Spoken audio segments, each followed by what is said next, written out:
Yes. Good morning, everyone. Welcome. Hello, everyone there in streaming land. This is Rabbi David Cantor teaching a class on rabbinic stories at Congregation Bethel in Yardley, Pennsylvania. And this morning we're going to be looking at the story of Rabbi Eliezer ben Hyrcanus. And let me hand these out. So this particular story is taken not from the Talmud, it's taken from Pirkei de Rabbi Eliezer. Pirkei de Rabbi Eliezer is a collection of midrashim about the creation of the world, and it's also where this particular story happens to be found. So, and there should be just enough. Perfect. And one extra. Fantastic. Okay, so who is Rabbi Eliezer ben Hyrcanus? So if you remember from Tisha B'Av, or if you weren't at Tisha B'Av, I'm going to tell you.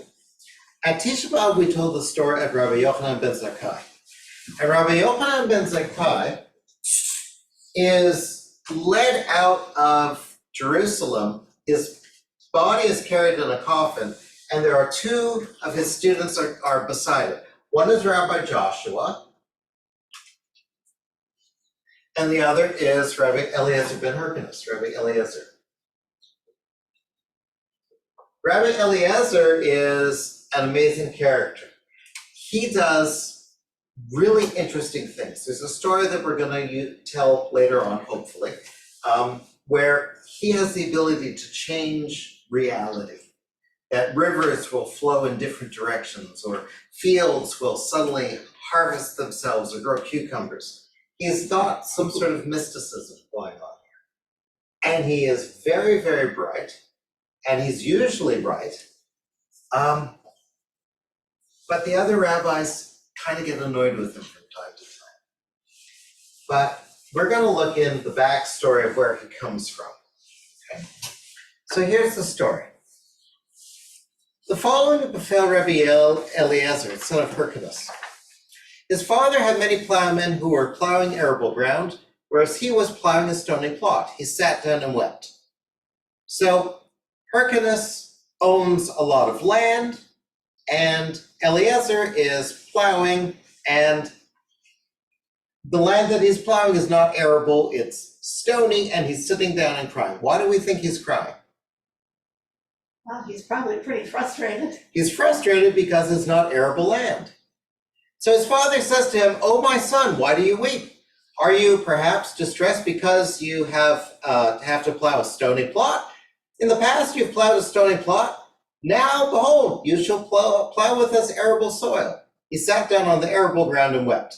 Okay, so clearly that's not the problem, because now he's got a nice plot of land that will produce things, and he's still sitting down and crying. Okay? Why is he crying? Father says to him, "Why are you crying? Are you perhaps distressed because you're plowing the arable land?" He replied to him, "No." Hyrcanus said to him, "Why do you weep?" He answers, "I weep only because I desire to learn Torah." That's why he's crying. He is plowing a field or not plowing a field, and he's crying. So his father says to him, "Verily, you are 28 years old." Now, when are you supposed to start learning Torah? Not when you're, Like real when you're young. 5 or something. So clearly Hyrcanus has been denying him the ability to study Torah. He's making his kids work. You're 28 years old, you desire to learn Torah? No, go and take your wife and have sons, and you'll take the kids to school. They can learn, right? It's also 28 and unmarried. It's a very interesting thing. He fasted 2 weeks, not tasting anything, until Elijah, may he be remembered for good, appeared and said to him, "Son of Hyrcanus, why do you weep?" So he's fasting. He's miserable. He really wants to learn Torah. This is a theme that we get throughout our studies. There's a story of Hillel who wanted to learn Torah, and so he's like up on the window freezing to death in the winter, right? People want to learn Torah, and he's not being taught it. Why do you weep? Elijah the prophet comes to him, right? Elijah is this character, shows up. He replies to him, because I desire to learn Torah. Elijah said to him, if you desire to learn Torah, go to Jerusalem to Rabbi Yochanan ben Zakkai. That's where you should go. He rose and he went to Jerusalem to Rabbi Yochanan ben Zakkai and sat down and wept. Okay, there's a trend here. He cries a lot. Okay? Depressed. He says to him, why are you weeping? He answers, because I wish to learn Torah. Rabbi Yochanan said to him, whose son are you? But he would not tell him. Now, why is he not telling his teacher whose son he is? Is he afraid that his father would come and say, my son shouldn't be studying? Maybe he's afraid that his father's going to come and say that he won't be studying. Sure, what else could it be? His father's not a scholar, he's a working man, and maybe he feels embarrassed. Maybe he's embarrassed that, his father has not taught him Torah. Maybe he wants to prevent his father from being embarrassed or put down in someone else's eyes. Like, what kind of father would deny their kid Torah or wouldn't teach their kid Torah? I don't want my father's name to become lowered in your eyes. Okay? Okay. So Rabbi Yochanan asked him, have you never learned to read the Shema or the Tefillah or the grace after meals? He replies to him, no. He doesn't know anything. He arose and Rabbi Yochanan taught him the 3 prayers. Again, he sat down and he wept. Okay. Why is he crying? And why is it working? Every time he cries, somebody teaches him something new. He says to him, my son, why do you weep? He replies, because I desire to learn Torah, right? You've taught me grace after meal. You taught me the Shema. You've taught me to pray the Amidah. But I want to learn Torah. There's something about Torah that I need to learn. He sat down, taught him 2 rules of law every day of the week. So he starts teaching him Torah. And on the Sabbath, Rabbi Eliezer repeated them, assimilated them. Okay, so what is this Torah that he's learning? Is it the Torah, meaning the 5 books of Moses? If he's learning 2 rules every day? No, that's not what he means by Torah. So Torah is a term that is slippery, right? Torah can mean the 5 books of Moses, the Torah. But Torah is also used to mean Jewish learning, especially halakha, right? This is a Torah that I need to learn. There's a story of a rabbi who, he asks his teacher about, marital relations, and the teacher's not really interested in teaching him, so he hides under the bed. Well, and the teacher's having, sex with his wife. The teacher is having sex with the teacher's wife, with his own wife, and the student's under the bed. And he hears the noise. It's like, what are you doing there? And he says, this is also Torah that I need to learn. Okay? So he wants to learn halacha. He wants to learn Jewish law. That's Torah for him, okay?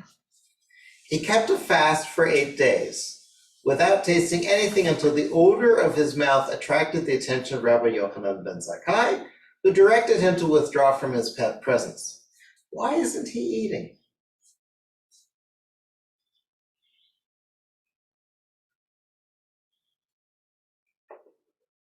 Well, what are the possibilities? Well, he's upset. He's upset and he's afflicting himself. He's What else? attention seeking. He's attention seeking. I don't know, we always fast to become closer to God. Okay, maybe he's fasting to come closer to God. He has no means of support. He has no means of support, right? His father's not sending him here with an allowance, and he doesn't have a job. He's just showed up to learn Torah, and he has not put any thought into how he's going to survive. He doesn't have any money. He doesn't have any food. And he seems to be incapable of complaining other than by crying. Like, he's not very good at communicating his own needs, right? You have to pry it out of him, right? This is not a guy who says, hey, I'd like to learn Torah. It's like, this guy, he's crying, right? So is a little bit passive. So Rabbi Yochanan says, withdraw from my presence. Now, when you withdraw from someone's presence, that's a euphemism for, excommunicating someone in a way, right? It's like when later on, Rabbi Eliezer is going to be excommunicated from the rabbis. Rabbi Akiva comes to tell him of this, and he says, it appears to me that your fellows have sort of withdrawn from your presence, right? So this is something that is going to haunt him at the end of his life. This is happening at the beginning of his life. He sat down and wept. Rabbi Yochanan said to him, my son, why do you weep? He rejoined, because you made me withdraw from your presence, just as a man makes his fellow withdraw when the latter is afflicted with leprosy, right? I feel rejected. Rabbi Yochanan said to him, my son, just as the odor of their mouth has ascended before me, so may the savor of the statutes of the Torah ascend from their mouth to heaven. He said to him, my son, whose son are you? He's finally curious, like, who is this interesting fellow? It seems incapable of, He says, I am the son of Hyrcanus. Then said Rabbi Yochanan, art thou not the son of one of the great men of the world, and you didn't tell me? Great men, meaning wealthy men. By thy life, he continued, this day you shall eat with me. Eliezer answered, I have already eaten with my host. He's lying. Why is he lying? Rabbi Yochanan said, who is the host? He said, Rabbi Joshua ben Hanina, that's the Joshua we talked about, and Rabbi Yosef the priest. Okay. Has he really been eating with Rabbi Joshua and Rabbi Yosef? No. Why is he lying?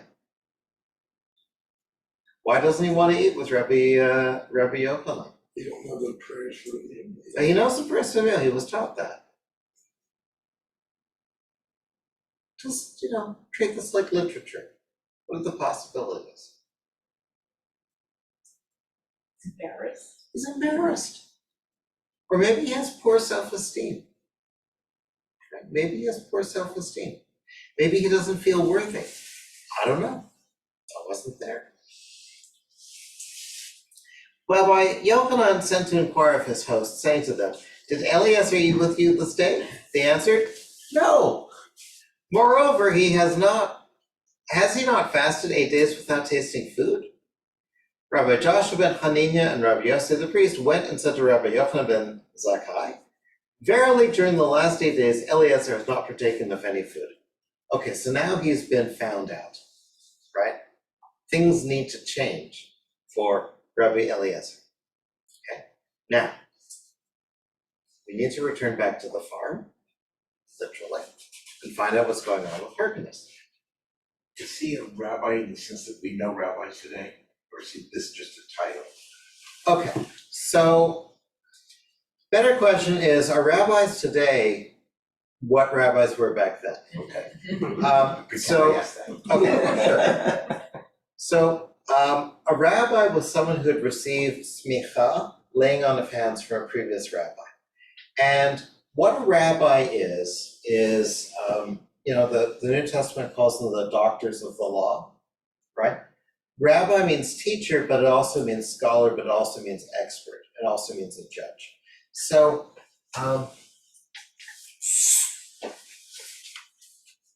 what qualifies you to be a priest? Okay, lineage. And in Christianity, what qualifies you to be a priest? Education, I guess. And installation, laying on hands. You've been given this vocation to serve the people, right? What qualifies someone to be a lawyer? Bar Pass the bar. Right, and knowledge of the law.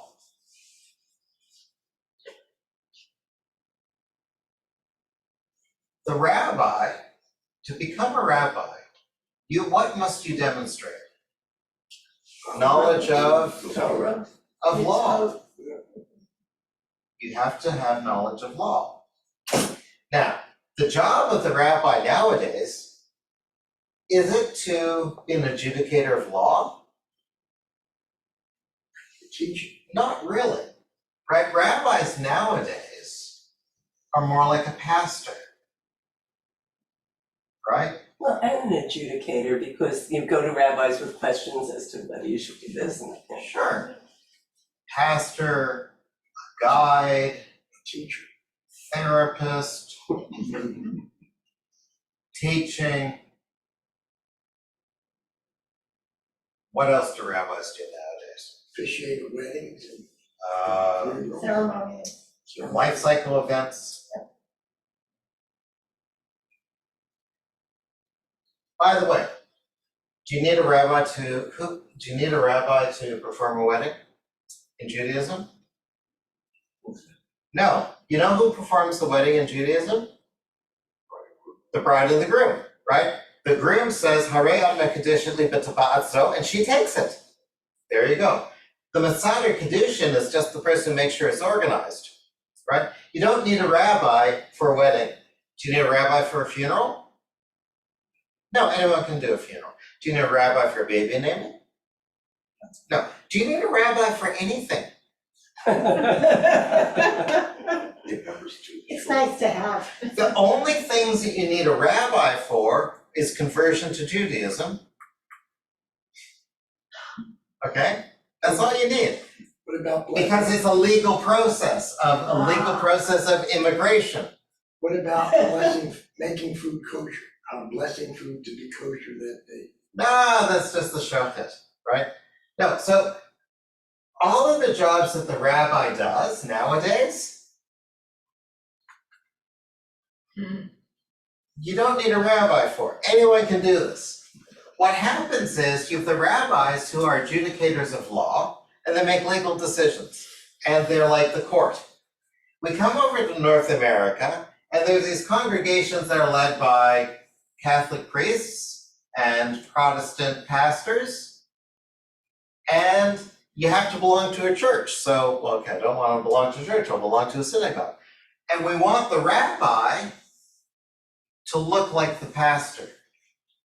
Now, in my education, was the focus on pastoring, guiding, therapy, teaching, life cycle, or law? Where did I receive the most of my education?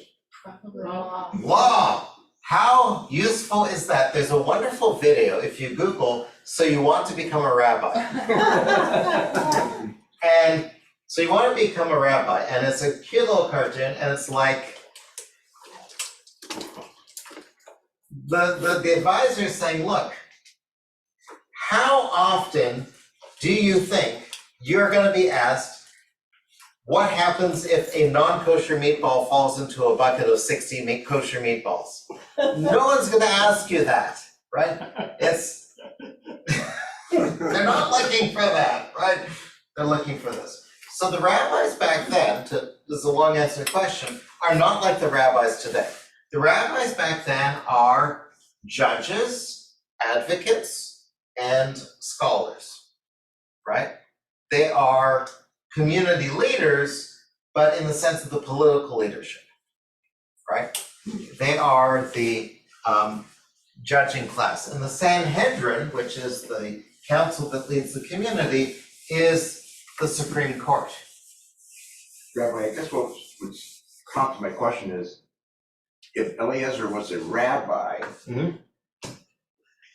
does that mean he wasn't a rabbi during all of this, what we've read up to this point? He hasn't become a rabbi yet, Okay, right? now. This is the story, this is the book that has Rabbi Eliezer's name on it. It's Pirkei de Rabbi Eliezer. So the narrator is calling him Rabbi Eliezer. He's not a rabbi yet. Okay. It's just, it's the narrative, right? You know, but it's like when we talk about President Lincoln in his youth. He wasn't a president yet, but we call him President Lincoln, just because to tell him, to say, well, and then Abe, you know, it wouldn't seem nice, right? Okay, back to the farm. The sons of Hyrcanus said to their father, "Get thee up to Jerusalem and vow that your son Eliezer should not enjoy any of your possessions." Okay, they must have found out now, it's now a known thing that Eliezer ben Hyrcanus is studying in Jerusalem, and they found out about it. Why? Because Yochanan knows who he is, and presumably he's told people. It's now a known thing. Word filters back to Hyrcanus, and the sons of Hyrcanus don't want him to inherit with the others. Why don't they want him to inherit with the others? He's not working the land. He's not working the land. He's a slacker. He's just off learning this Torah stuff. He's not adding to the family wealth, right? He's not a prodigal son, but he's like he's off the black derrick. sheep. He's a black sheep, right? Okay. He went up to Jerusalem to disinherit him, and it happened that a festival was being celebrated there by Rabbi Yochanan ben Zakkai. A festival. What festival? I don't know. All the magnates of the district were dining with him. Ben Tzitzit HaKesses, Nicodemus ben Gordon, Ben Kalba Savua. Okay.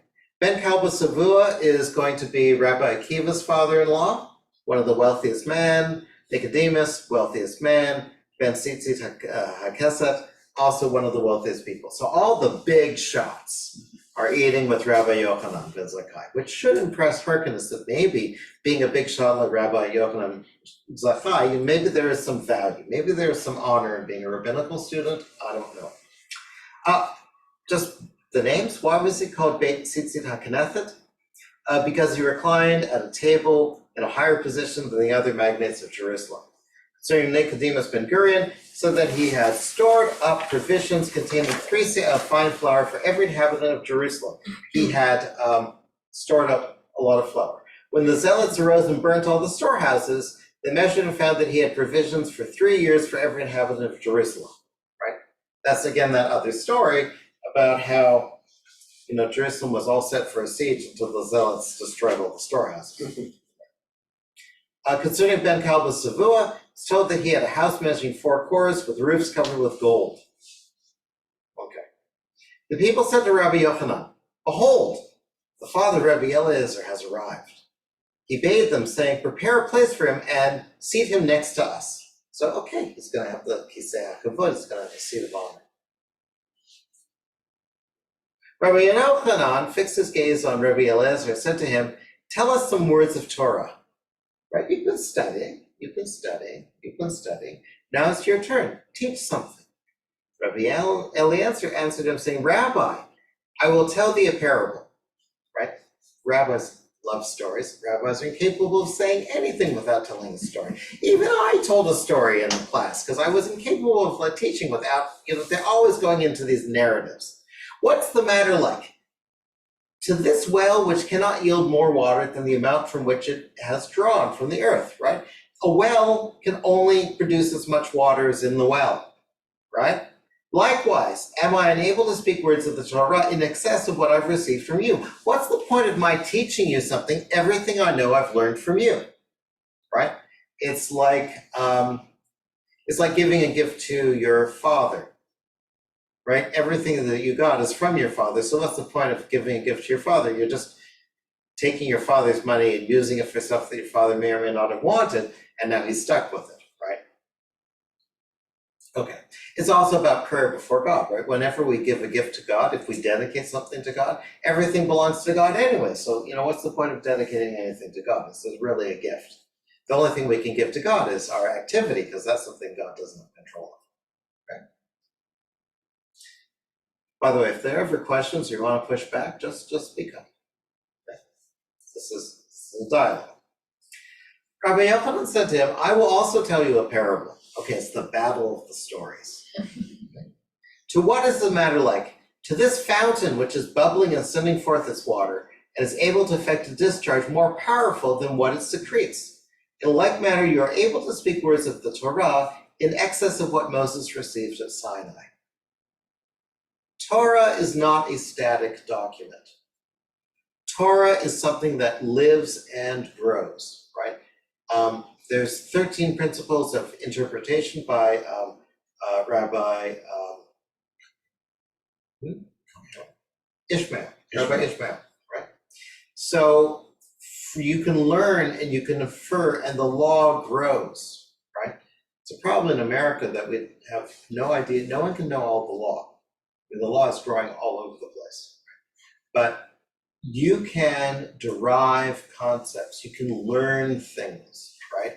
And what Rabbi Yochanan is saying to him, Rabbi Eliezer, you have the ability to infer new knowledge that is really Torah. Okay. Rabbi Yochanan continued, lest you should feel ashamed on my account, behold, I will arise and go away from you, right? Because there's a rule, don't teach Torah in front of your teacher, right? Because your teacher should do the teaching, right? It's kind of, it's almost impertinent. But he says, okay, so look, I'll be away so you won't be embarrassed. I won't put any pressure on you, right? Rabbi Yochanan ben Zakkai arose and went outside. Thereupon Rabbi Eliezer sat down and he expounded. His face shone like the light of the sun, and his effluence gleamed forth like that of Moses, so that no one knew whether it was day or night. So you know the famous statue by Michelangelo of Moses? It's Michelangelo of Moses, right? It's got horns, right? Why does it have horns?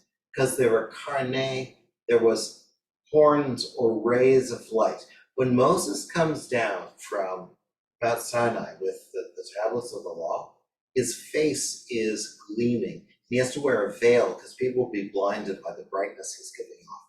And Rabbi Eliezer is teaching, and he is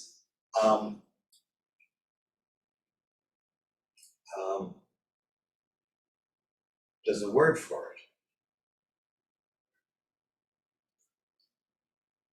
It's like he's Moses, and he's like gleaming that he's teaching, right?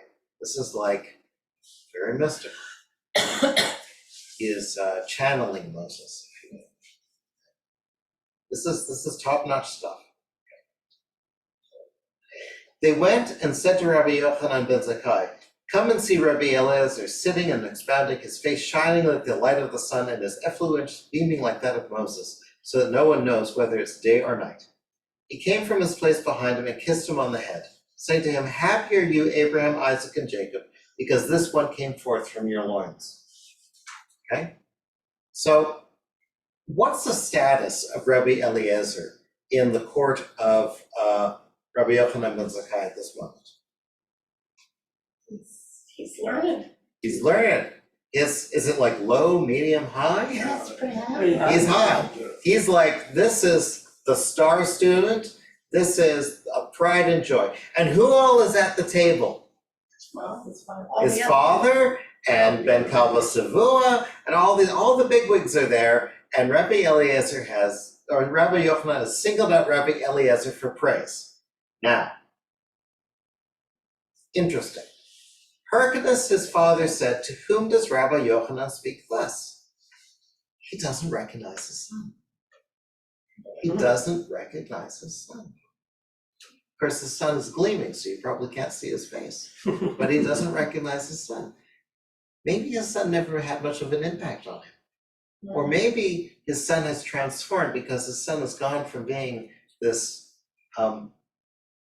perpetual crier to someone who is imbibing Torah, and maybe someone who has greater self-esteem. The people answered to Eliezer, your son.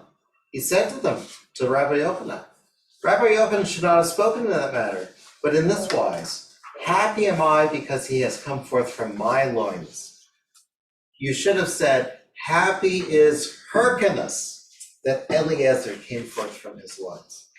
Has Hyrcanus had a change of heart concerning his son? Yes. Right, because he was coming there to disown him. And that's not what happened. While Rabbi Eliezer was sitting and expounding, his father was standing upon his feet. When Eliezer saw his father standing upon his feet, he became agitated and said to him, my father, be seated, for I cannot utter words of Torah when you are standing on your feet. When your father's standing, you should be quiet and listen because he's your father, right? You should honor your mother and father. Hyrcanus says to him, my son, it was not for this reason that I came, but my intention was to disinherit you. Now that I've come and I've witnessed all this praise, Behold, thy brothers are disinherited, and their portion is given to you as a gift. Okay? And, they say, you have to honor your mother and father.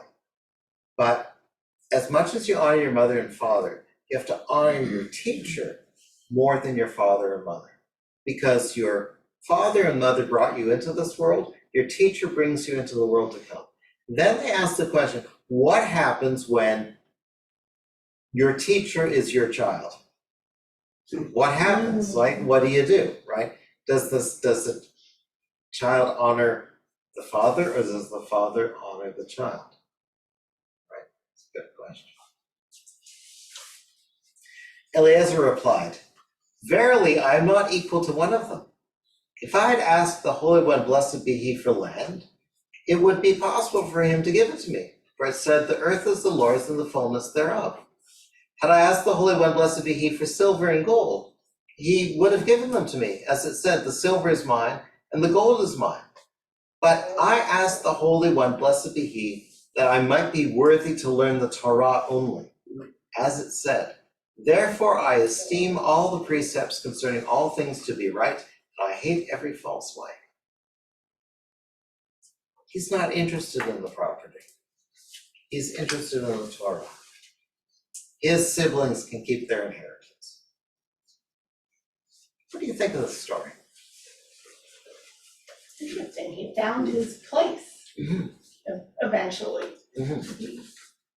And he grew, I guess, because it doesn't sound like well, I don't know, maybe he won't be weeping quite so much anymore, so to speak, maybe. Oddly enough, he does weep later on. Okay, yeah. I mean, there's this trend of him weeping. Eliezer's deathbed, he's weeping. Okay, I was gonna think maybe that would. No, seems right. he's not afraid to cry. Okay, but he's still learned something, and he's put value on something from studying the Torah and the action. He wanted it before, but then now he does it. He's had a chance to learn Torah and share Torah, and so that has to have changed him in some way, made him stronger or increased some confidence, done something for him, and he could say, look, I know what I want. I want this Torah. I don't necessarily need the land. It can go back to my brothers. Okay, good. Well, what else do we learn from this story? Do we take from the story? I guess Arlene. what Arlene was saying, and that he put more value on learning Torah and learning about God than anything else. That made him happy. Right. It's worth as far above rubies. So Rabbi, when he says, verily, I am not equal to one of them, is he talking about his brothers? Yeah. So he's declining the inheritance by saying that, is that? I think so. Right? He says, you want to give me, you want to disinherit them. Don't disinherit them, right? Im ein kemach in Torah. If there's no flour, there's no Torah, right? If everyone becomes a scholar, the whole thing falls apart. You can't have everyone be a scholar, right? You actually have to have people who do something useful. So he's saying to his father, let my brothers have their place. Sure. This is what they can do. This is their strength. Now, the rabbis did have jobs. They did have jobs. And I think Eliezer does end up getting all of the land. I seem to recall it is. Rabbi Joshua is a charcoal burner. He makes charcoal, right? This is like not the highest job in the world. Every single rabbi in the Talmud has a job, has a day job, right? Because you can't just live off of Torah. What else do we take from this story? Well, like the not eating and the crying, Yeah? like that's not unique to this. Everyone is always like falling on their face and crying, and I don't know, I thought it was like you were supposed to be beside yourself for your desire to want to study. God wants that from you. I don't know. I mean, from the story, does it sound like this is something that's admirable or No. praiseworthy? No, right? Asceticism is not, okay, I've got a book on my shelf called, Asceticism and Hunger Artists, or Hunger Artists, the sort of asceticism in the Bible. And there are some people who were, they would fast and do this and do that. But the rabbis weren't that keen on it, right? They thought fasting, sure, fast for a day, have some meaning. But, again, in the story that I told at Tisha B'Av, where you've got this rabbi who, would only eat a date a day. And he was so sick, and then they have to nurse him back to health, right? The thing is, they want to nurse him back to health because what he's doing is not acceptable, right? That kind of piety and self-affliction, the rabbis are not so keen on it, right? They're not so keen on it, right? Fasting is what you do when you want it to rain, when you want to feel bad about something.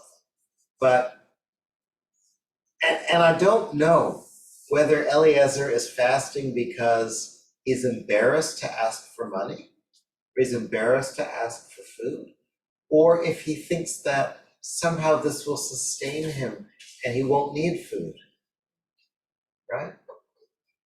It's interesting.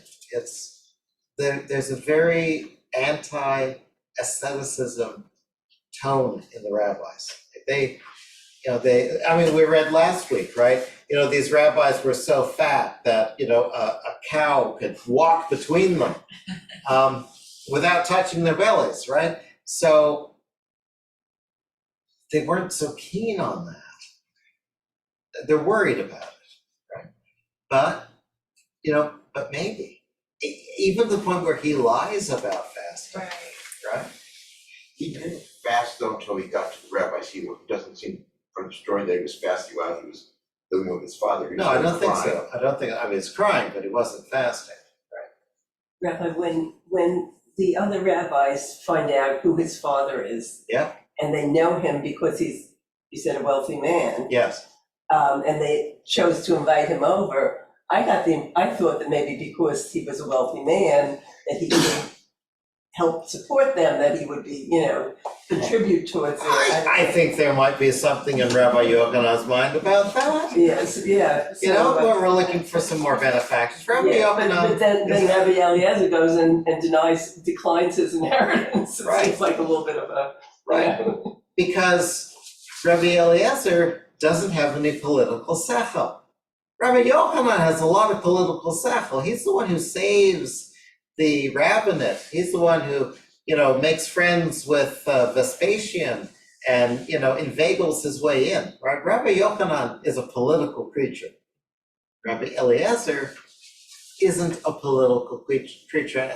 And what we see later on is that Rabbi Eliezer spurns what's politically good in favor of what he thinks is right, even if it's going to destroy him.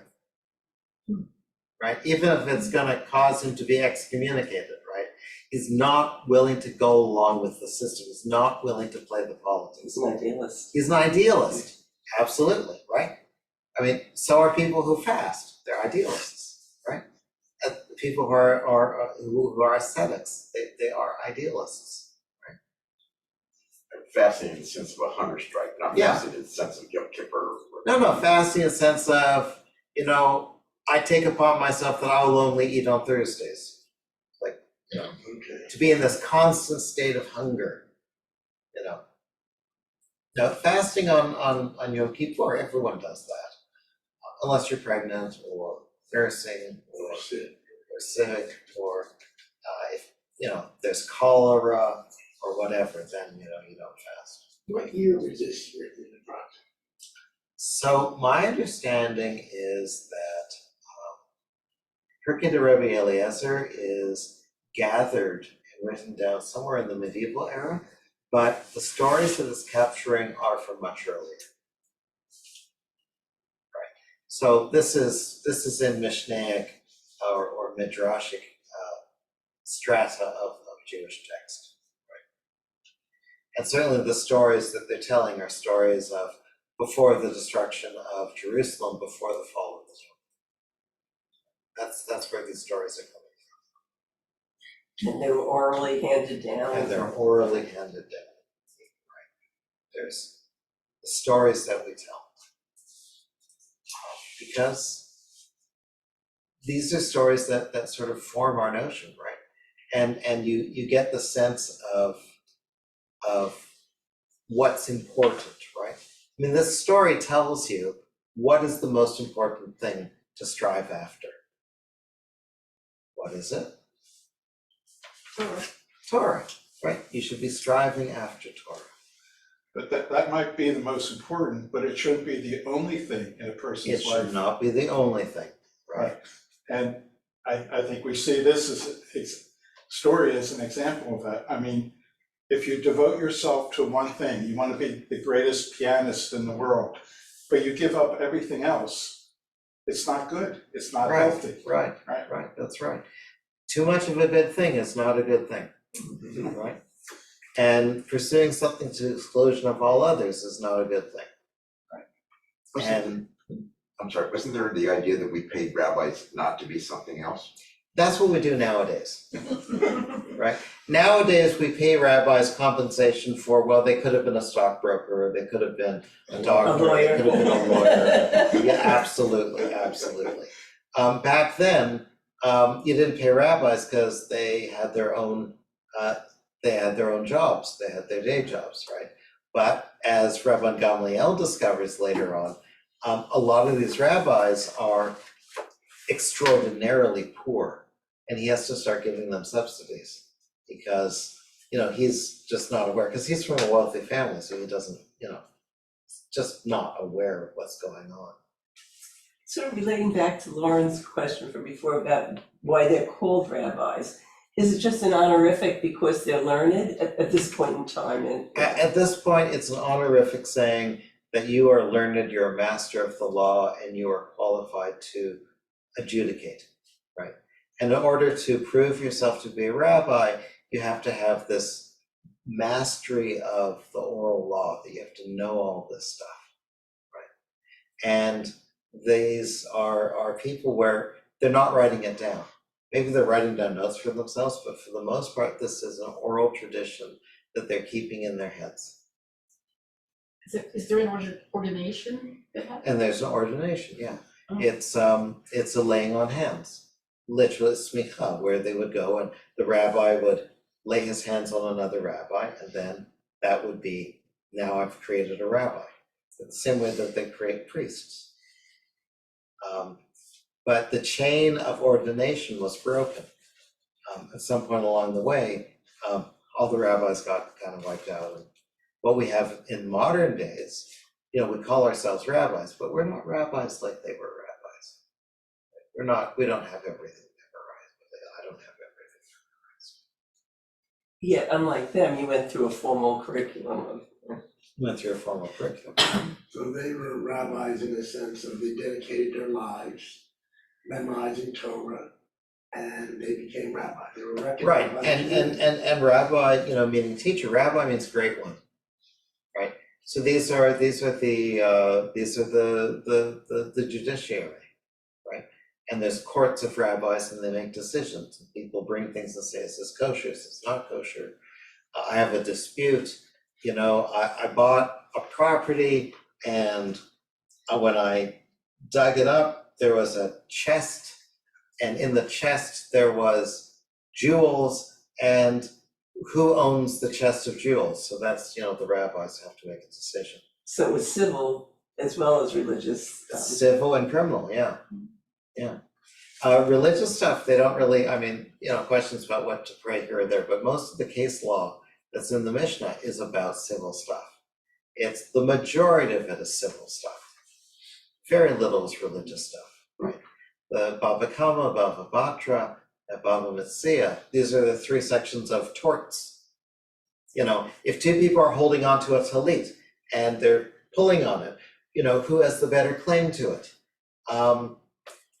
Who owns a particular house? What happens if someone is in the home and they owned a property, and then they go away and someone else is squatting, and the squatter now says that he's the owner. And then the original owner comes back. How do you deal with the dispute between the two of them? Right? It goes on and on and on. The Talmud is all about civil disputes for the most part. Right? There's a little bit about the holidays. There's also a bunch of stuff about adjudication, property rights,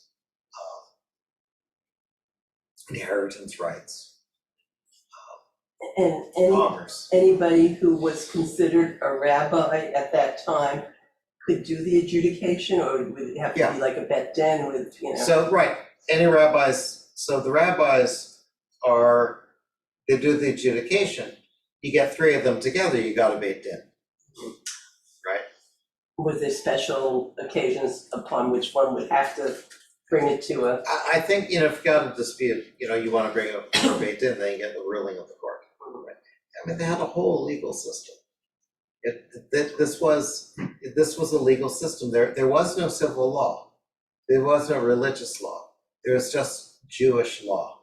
And Jewish law covers davening, but also covers, property disputes and civil disputes and criminal disputes, right? It's a whole living, breathing system.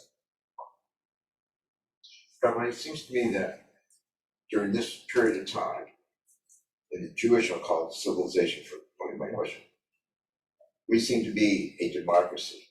Outside of that community, the Jewish community, there seems to be more authoritarian rule. I don't know of, but I don't know history very well either, of a quote bet din in the non-Jewish world. Is that a true statement, or can that be a true statement? I think the non-Jewish world, they've got the kings, and the kings establish courts, and courts have their authority from the king. Right? you have some codes like the Hammurabi Code and things like, there are Yeah, other, that's true. Like, for example, in the United States of America, where does the court gain its authority from? Constitution. Where does the Constitution gain its authority from? Well, because Congress passed it. Wow. from the people. The people, right? People, right. The people voluntarily give their consent to the whole system. In theocracies or other systems like England or Canada, God gives authority to the king. That's the king. And the king establishes courts and establishes parliaments. And that's how laws and rules and things happen. But the king is the fount of justice. Should we be giving you our condolences since? I will accept condolences. I have lost my queen. It's kind of like if you read the news this morning that Carter and Clinton and Bush and Obama and Trump had all passed away this morning. What would your mood be? That's the queen. Depends on who you're in. That's getting political. I mean, the first, but it's like, so, yes, it's like, they even had to inform the bees. The queen's bees were informed that she passed away. Very sweet. I didn't know about the bees, I knew about her corgis. They informed. Andrew's informed the taking that. bees. Yes, I did that. Now, we're saying, If you're worried. Oh, who's taking the corgis? Andrew. before we had all this mass communications, in the day, the Middle Ages and before, when they had to deliver news, did they send riders to different towns, give the news, and then they would go to another town? Okay, so it depends. They used to have a system for the new moon of lighting beacons, and it'd go from mountain to mountain to mountain, just like in the Lord of the Rings. And then after that, I guess they'd send riders or messengers. They would get to that town, and then that town had a rider to go to the next Yeah, town. probably. And then there's rules about you know, if I send a message, if I receive a message, can I assume the person that sent the message is still alive or not? There's rules about that, right? Certified mail. Well, so this is the story of Rabbi Eliezer, and I saw it and I thought, hey, that's kind of an interesting story. It's yours to keep. Thank you. Thank you. I put holes in it, so it'll be convenient for you. And next week we will have another story. Very interesting, thank you very much. Thank you very much. Thank you.